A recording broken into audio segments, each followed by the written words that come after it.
সবাই একসাথে এখন বলেন, 1 নম্বরে ক হরফ।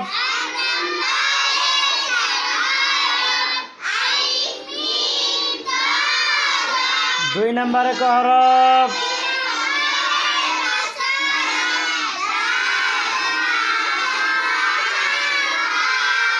3 নম্বরে ক হরফ।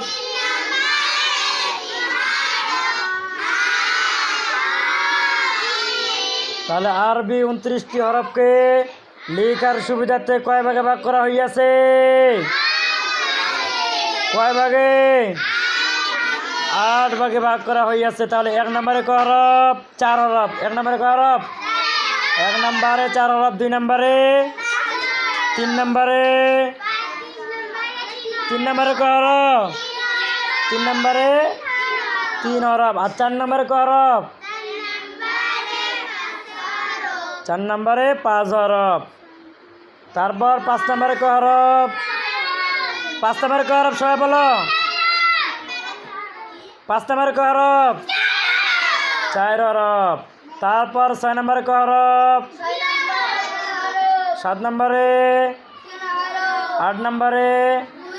2 হরফ। সবার মন থাকবে? স্লেট পরিষ্কার করেন।